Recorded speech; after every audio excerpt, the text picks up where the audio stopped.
Welcome to Galaxy Forum. I'm your host, Melissa Kaplan, and we're here to explore issues and ideas that matter to the LCC galaxy, to discover how the work of our stars connects with the community and how the community connects with us. Our conversation today is about the intersection of art, athletics, and social justice, and I'm so very pleased to welcome my guests, each of whom could be the focus of an entire episode of Galaxy Forum.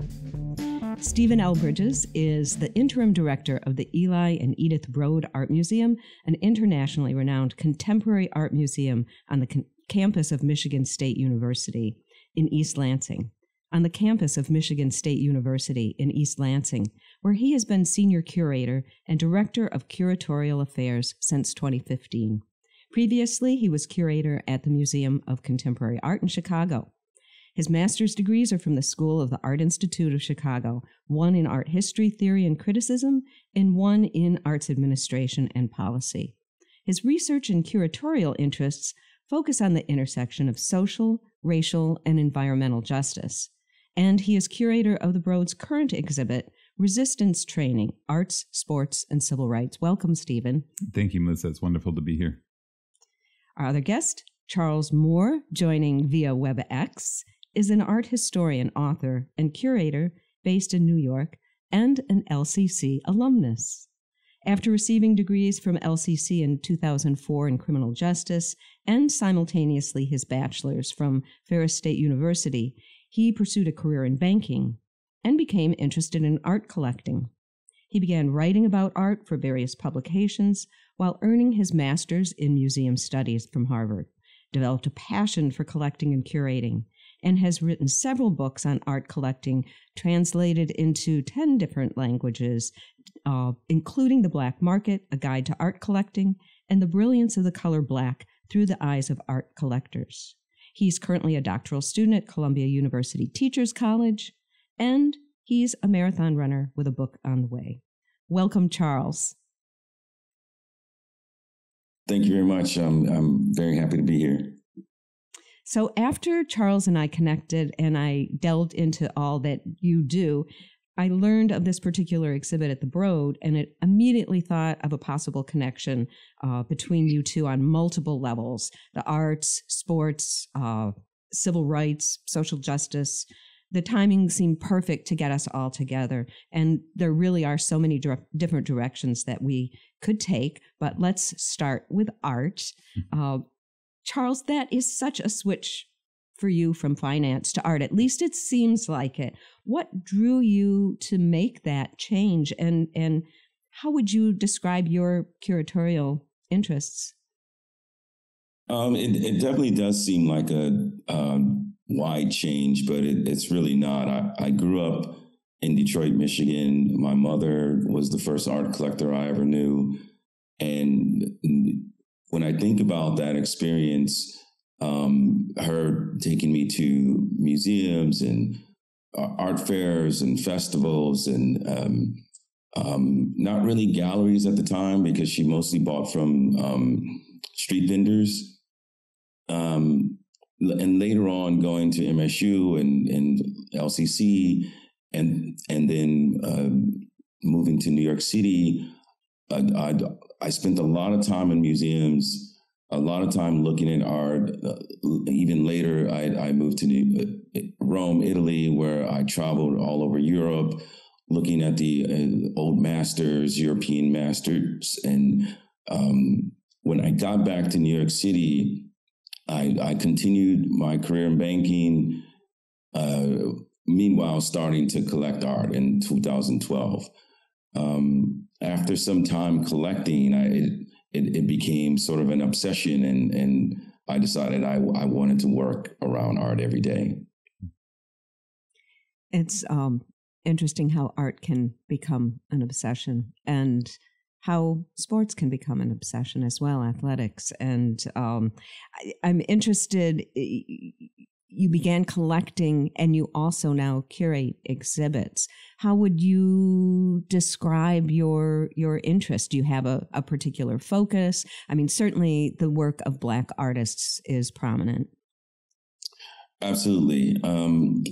I wanted to tackle issues, important issues to me. So the first exhibition I curated was titled, interesting enough, Operation Varsity Blues, and it was surrounding the college admissions scandal. When the scandal first broke out, my first thought was, this is fascinating, but what does it mean to Black students who may have deserved those spots that, families cheated to get? And so I wrangled up a group of artists that I thought could have an interesting conversation about this topic and curated an exhibition. Some of my other exhibitions have been around color theory. I curated an exhibition that was simply on the color Black, and the works that were created for the show were all centered around how Black is used in art. And it wasn't about race at all. It was simply about how obscure Black is used in art. So I really have curated a diverse group of shows. I had a solo exhibition recently in Mexico City with an artist of Lebanese origin who is also homosexual, who was touching on the subject of masculinity and what it means to be a man in a very macho culture. And so I'm very interested in a variety of topics. So I like to just sort of focus on that. And just another kind of follow-up question on that too, and in reading just a little bit of the introduction of your book, The Black Market, your advice for young, not necessarily young, but collectors of at any point in their life who are people who are just maybe starting to collect and starting to see that they're drawn to wanting these pieces in their home. What advice might you provide for them that you've shared in your book? Well, when I wrote that book, I thought about what could I have benefited from if I knew in 2012 what I knew in 2020. And, when I first started collecting, I was just buying, and whatever was in my budget, whatever I was interested in, and really whatever was in front of me. And I was not researching or being very specific about what I was buying, why I was buying, and how I was buying it, who I was buying it from. And so my advice to people who are interested in collecting would be first to look at as much art as possible. Take in a variety of art from a variety of sources: museums, galleries, art fairs, and art students. And then read as much as you can about art before you make your first purchase. And that would be my advice, to look and read. There was something, I don't recall if it was in that book or if it was something, an interview with you that I read elsewhere, but you talked about the commonality between artists and collectors who experience, I don't recall how, but to me it almost is something ephemeral but distinct in the attraction and to use the word compulsion for that almost possession. I mean, not that an artist possesses, but they possess and then they give back, and then a collector possesses, but that it's how would you you described it much better, but I so feel that as someone who has pieces that are personally and that I'm emotionally attached to, and I can't imagine living without. I think art is very personal. When I'm in artist studios, I know that sometimes they have issues giving up a work of art because it's so personal to them. And, there's so much, not just passion, but their life experiences are on that canvas. And sometimes artists, they don't have a model. So they're painting their siblings or their friends or their nieces and nephews. So it's more than just personal. It is actually their family and actually their friends. And so to sell that niece to some random person, I couldn't imagine what that must feel like. And even, reversing it to being a collector, it's also very personal. And how do you become passionate about some little girl that's not your niece? And you're putting this portrait on your wall and you're looking at it every day, and it's not your family. And, everyone, I think, culturally grew up looking at, photographs of their family members. And so to have these paintings of random people, it's got to feel equally as challenging for collectors. To circumvent that, I think you have, collectors who commission work, and that's how most paintings were created in the past, 5 centuries. Families and individuals commissioning painters to paint their family members. Because why else would you have a painting of some random person on the wall? But now the art market is an actual business. So this is what we have, and here's where we are, I think. Yeah, definitely. So, Stephen, let's talk a little bit about the exhibit at the Broad, Art, Sports, and Civil Rights. There's a wonderful accompanying brochure, and your introduction has a lot of insights.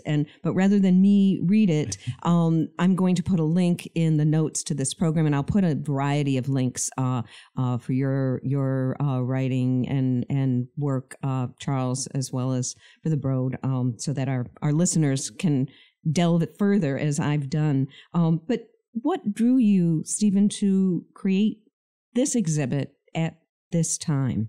Absolutely. Thank you, Melissa. Yeah. And I just want to maybe start by also,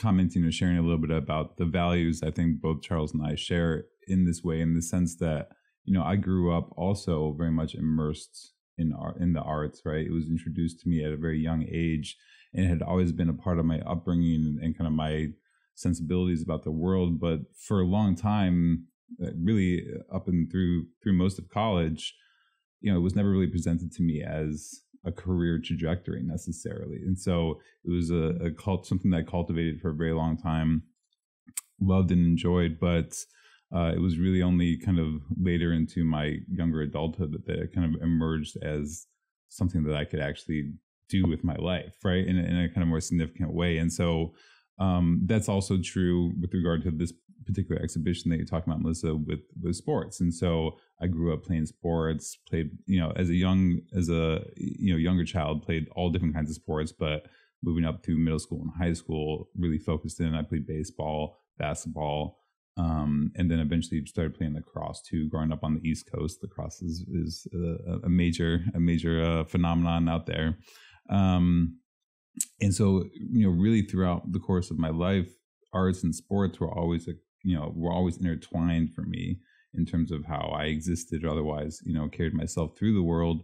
And it was also always ingrained in me that through my studies and kind of educational trajectory, that really any culture, any time throughout history, 2 major pillars of those cultures have always been the arts, of course, broadly speaking, whether that be music, literature, theater, performance, and of course the visual arts, and then athletics. And I have yet to, find an example in which that was not the case, right? And so moving to moving to the greater Lansing region almost 8 years ago now, and of course coming to MSU, the presence of athletics on a major Big Ten university campus, such as that one, is it's intense, right?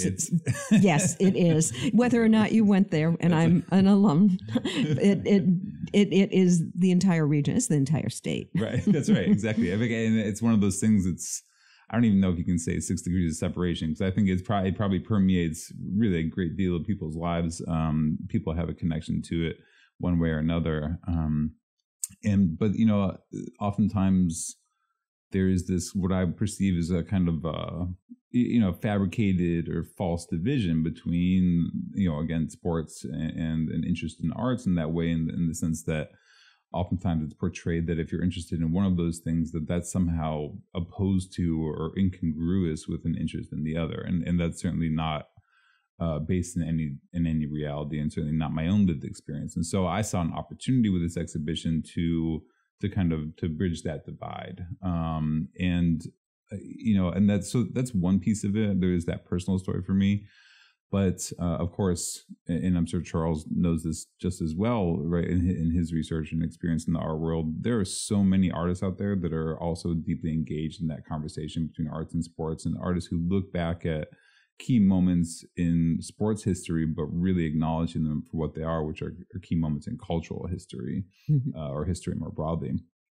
And of course, a lot of that interest often comes through the lens of social justice oriented or related issues. And so the exhibition, the kind of foundation of the exhibition, was really looking at those shared values between artists and athletes and the ways that they use their kind of positions of, if you can say, power and influence, in terms of how they use their popular status or the means of, again, of the influence that they have through their work to kind of address issues of social justice or advance issues important to them, specifically within the realm of civil rights.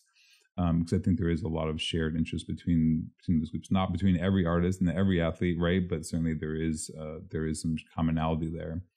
And then it's important to us at the museum, and certainly in my work, to kind of also think about the context in which we're working in. And so while MSU and my experiences with that was an important seed for the project, there's an incredible history at the university in terms of the advancement of civil rights related issues and social justice issues on campus through athletics. And so one of the earliest stories that I heard upon coming to campus was around the recruitment strategies, specifically in the football program in the 50s and 60s, at a time when specifically Black athletes in the South couldn't play in their home school teams. Mm. And so coaches like Biggie Munn and Duffy Daugherty were recruiting in Texas and down in the South and bringing players up to Michigan to play. And at that time, created some of the most integrated teams in all college sports. But that particular and then the other piece of that was that integration on campus was propelled forward significantly as a result of those recruitment efforts in athletics.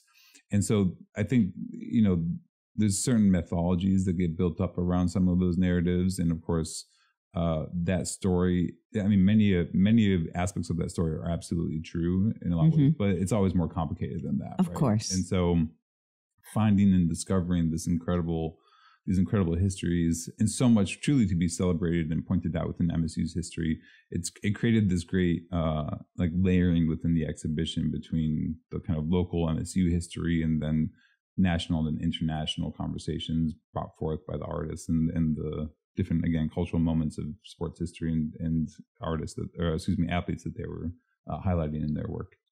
It's a deeply thoughtful exhibition, and it's also is very lively and very attractive is probably the wrong word, but when I've been to it a couple times now, I've just been drawn to every piece for different reasons. And I wonder if you could share a little bit about some of the pieces that you selected to be in this exhibit.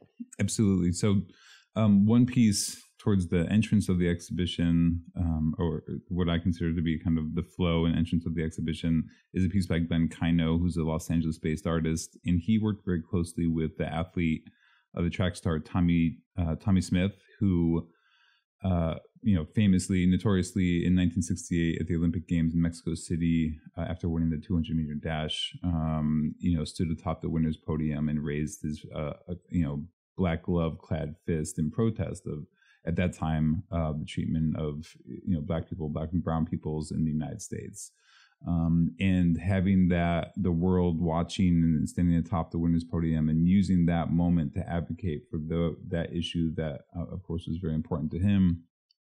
that's a incredibly courageous and bold gesture. And so Glenn obviously was very interested in that moment, but Tommy is still with us, still living. And so he started working directly with him to actually recast his arm, his actual physical arm, in making that gesture. And so then he's produced a number of sculptures using the cast of that arm. And in this particular piece, there's a kind of double mirror infinity room case that's created that shows a single arm sculpture presented within that, but it looks like it carries on for infinity.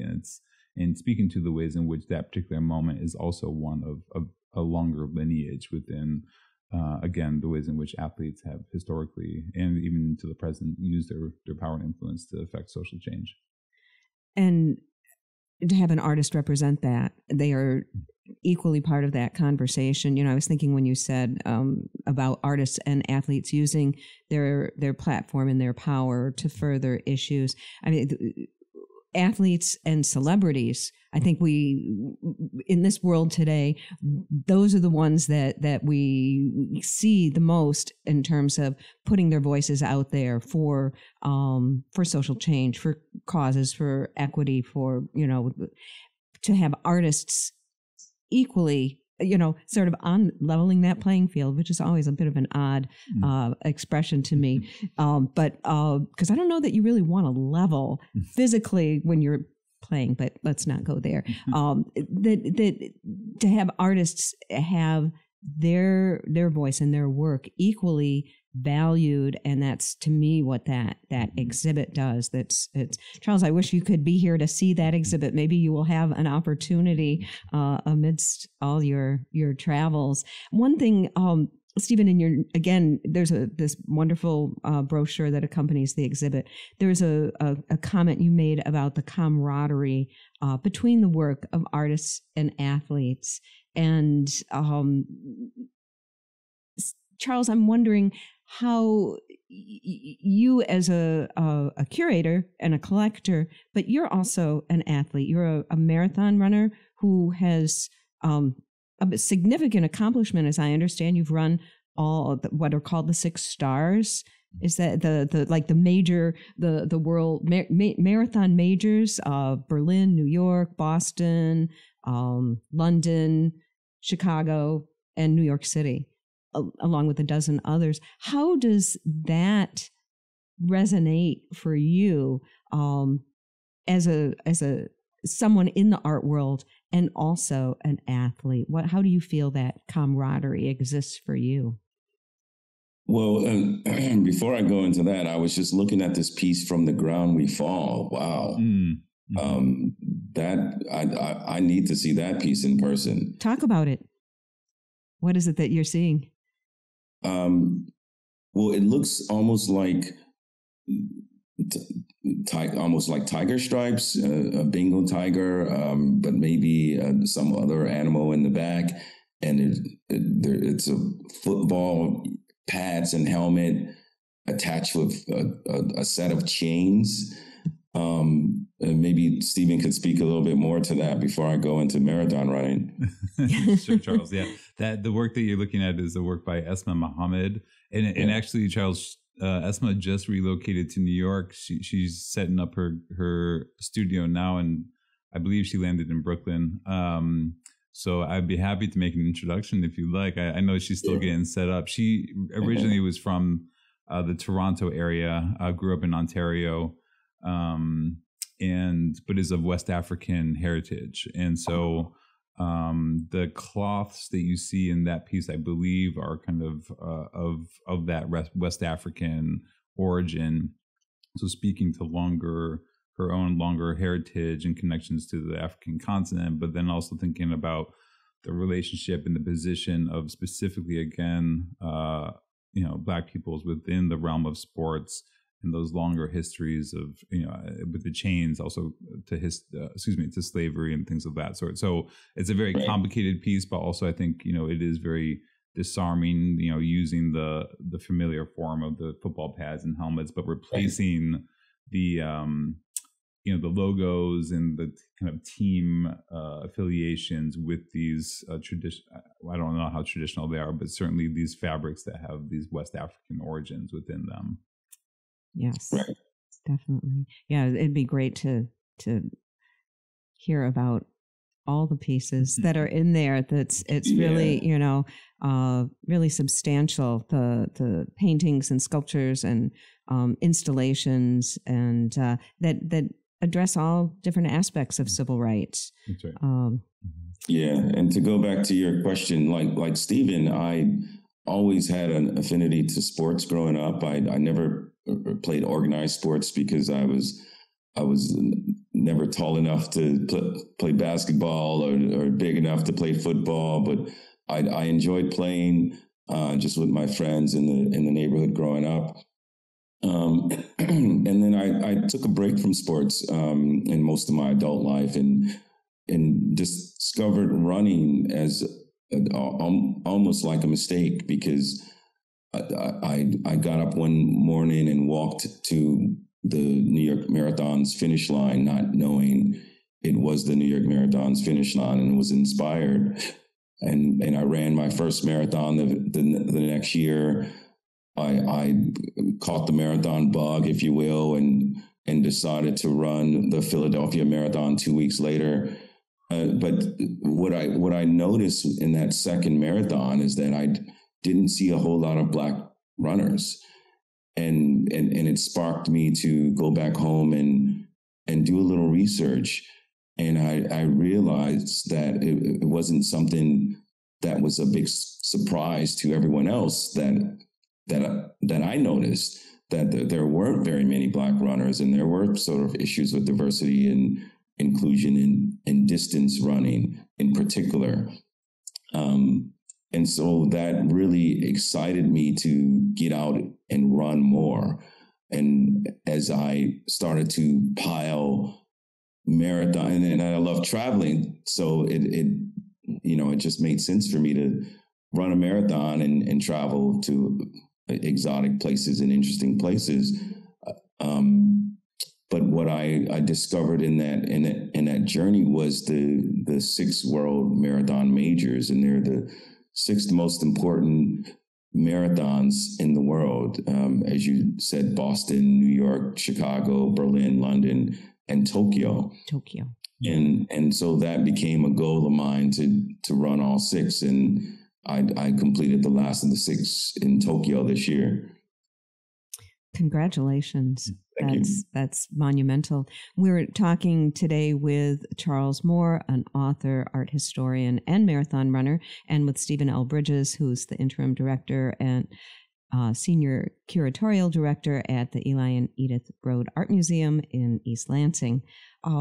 So you have a book coming out, a memoir, Charles, of, I believe it's titled Apropos of Running. That'll be coming out very shortly this fall. Tell us a little bit about that and about yourself as a writer. Because you've, not only do you do these things, but then you write and publish about them.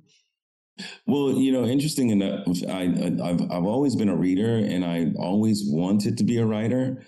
And I've made several attempts to write books in the past, and started and put the book down and never finished it. And my first book kind of sort of came out of tragedy. It was the beginning of the pandemic. I had nothing to do before starting my doctorate. I decided to write a book. And this new book, which is a memoir, and it's really just a snapshot of my life. It's based on my experience running marathons, how I started, where I ran, why I ran, and what changed about the goals and that I wanted to accomplish as an amateur marathoner. And so it sort of chronicles from 2016 or 2015 when I decided to run, in 2016 when I ran my first marathon, up to through the pandemic, where I took a hiatus because of the global pandemic, and then re-established myself as a marathon runner in 2022, where I ran 2 at the end of the year and 3 at the beginning of this year. And I stopped the book at Tokyo, although I did run Paris and Delaware afterwards. That's pretty impressive. Very impressive, yes. Exactly. And very exciting that's coming out, that your book is coming out. I look forward to reading that. I do want to actually share a quote and reference another author, also a runner and an activist, Alison Desir. Quoting from her book, Running While Black, she says, "Runners know that running brings us to ourselves, but for Black people, the simple act of running has never been so simple. It is a declaration of the right to move through the world. If running is claiming public space, why then does it feel like a negotiation?" And Charles, you addressed that a little bit, but I wonder if you could speak to that quote specifically and what your hope this book will your book will achieve. And then Stephen, also how Desir's experience connects with the Broads exhibit. Yeah, I think there was something very important in through my journey is about that freedom to move about in the world, not just the country. And that was what really inspired me to get out of the country and run London and Rome and Paris and Berlin and Tokyo. When I remember talking to someone about the diversity issues with marathoning for specifically African Americans, and their first statement was there can't be any diversity issues because all you need is a pair of sneakers and shorts and a t-shirt to get out and run. And it forced me to think about that statement. And initially I thought, you're right. But then I thought, no, you're wrong, because there's a safety issue with Black runners to get out and run. If you live in, a dangerous neighborhood, it's dangerous to run. If you live in an affluent neighborhood for a Black person, it's dangerous to run. It's expensive actually to actually be a marathon runner because registration fees are expensive. If you want the latest gear, it's expensive. Most of the running sneakers are, $100, $150, even up to $250. And if you're actually training, they don't last long. So you have to keep replacing the sneakers. And if you want to do things like run the 6 world majors, what does that cost? And not only just the financial costs, the time. Who has the luxury of time to run after work, run on the weekends, take the day off and run, to prepare for a marathon? That the time is also a luxury. And so those are some of the issues I think that she tackles in her book, and I address a little bit in my book as well. Definitely. Thank you. I have a question for Charles. Sure. Let's say, yeah, absolutely. It just seems like there's a kind of, I don't know, there's something shared between the marathon work that you're doing, Charles, and the dedication to that. And of course, writing a book is also a kind of marathon, right? Right. So like, there's a kind of a dedication and an endurance that, kind of perseverance that one needs to kind of do both. And I don't know, there's something kind of interesting about, how you develop that in both these different aspects of your life. But certainly there's like a shared interest there. And I call that out too, because that's also part of I think what I've learned in making the exhibition is, one artist in the exhibition in particular, Wendy White, talks a lot about her work in the studio and the muscle memory that's created of a brush of a paintbrush over and over and over again, or like the ways in which you practice in the studio and then the work goes public, in the same way that, an athlete might shoot 1,000 free throw shots, or a basketball player might shoot 1,000 free throw shots to get that stroke right before going out and playing the game. And so there is this also physical kind of relationship between the work. But it seems like I would think that your book writing is very much an art form in itself, and so in that way, they really those things come together through your work, Charles. Absolutely. And when I wrote the first book, it was just out of passion, and I just wrote, and what I was really doing is trying to solve an issue. There, at the time, I had just finished reading maybe the 12th book I read about art collecting, and I realized there was never a book about art collecting that really spoke to the Black collector who was collecting the work of Black artists, and sort of just and not only just the racial part, but the inclusion part, lifting the hood of the car and showing what the engine sounds like. And that was really what I was trying to do at the time. And I think, speaking of marathon, and I wrote that book from April to August.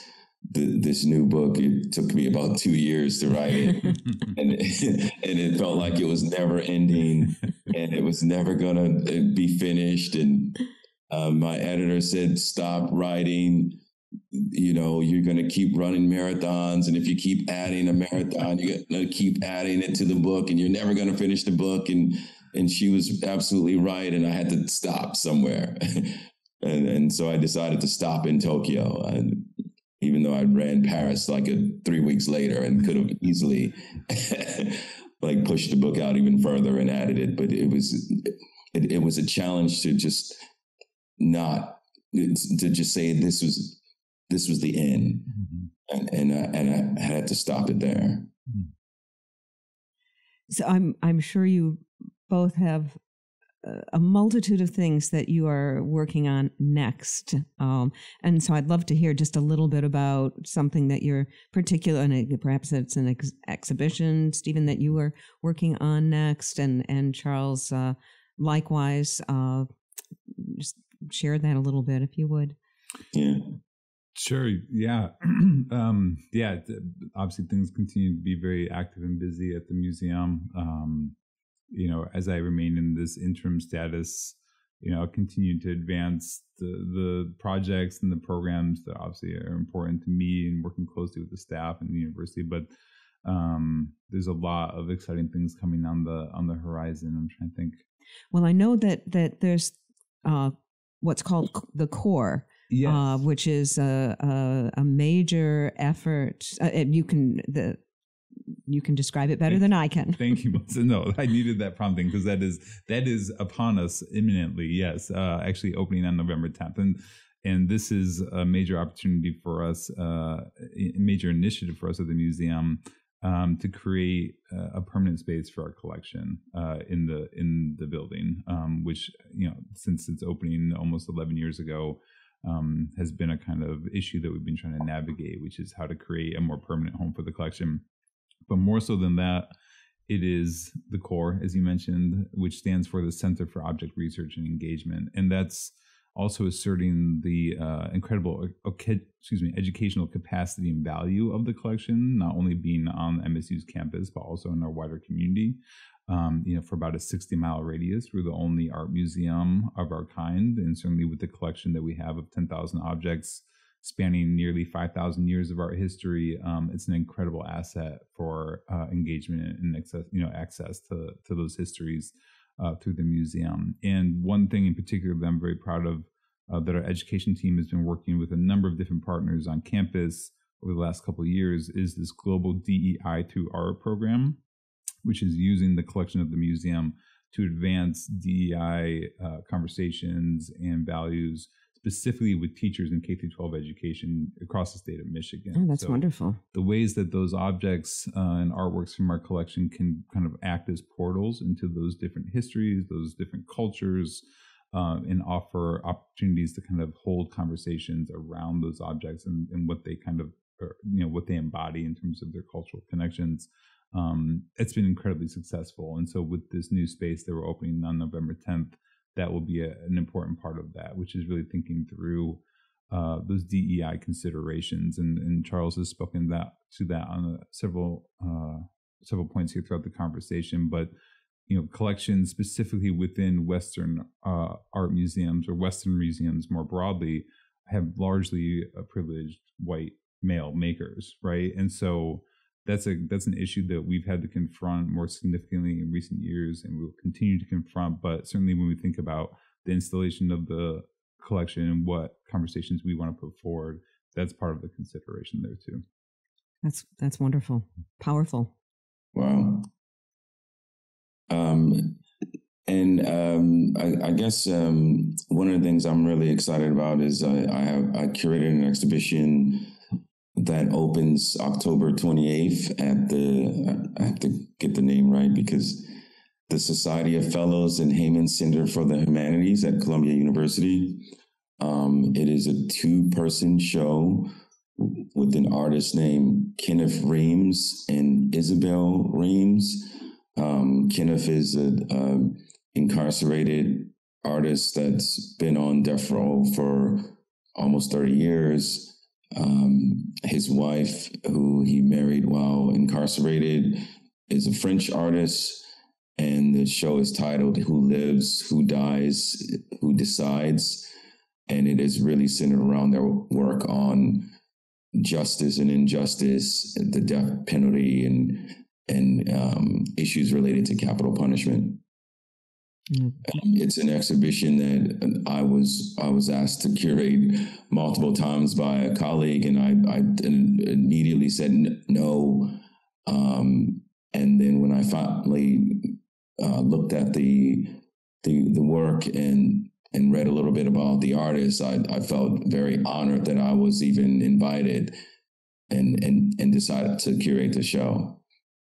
That's wonderful. Well, I know it's will be at this space, so hopefully you'll have an opportunity for it to be elsewhere and land in other galleries around the country too. So we have just a few more minutes, and I want to reference once again the Broad Museum's exhibition brochure, because Stephen, you note that whether it's in the art, sports, or in public service, there is a responsibility to open doors and pave the way for others. And I see this in both your work, Stephen, and your work, Charles. You both create access.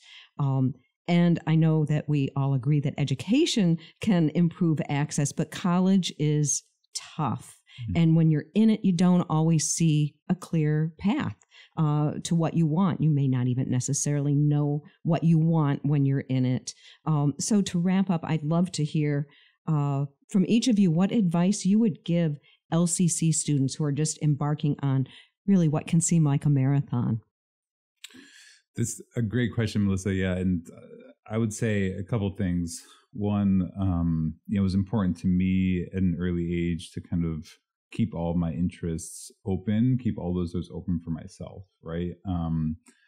Actually, in moving through my own college experience, the deciding factor for me to move into working in the arts was that in every other opportunity that was provided to me, whether it be to go into the social sciences or the physical sciences or anthropology, all these different things that I was interested in, it felt like I had to close so many other doors to be able to move into that space.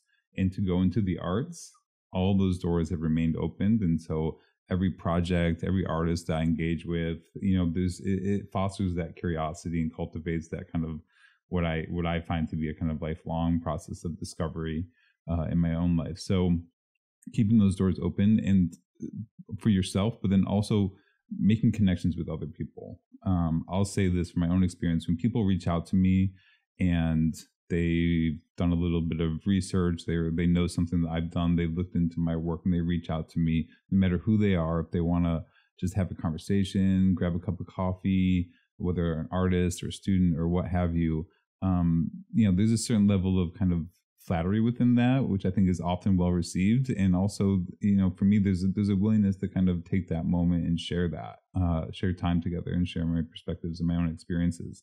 And I've certainly, I've experienced that. I find that people are very open and willing to engage you. You just have to make that effort.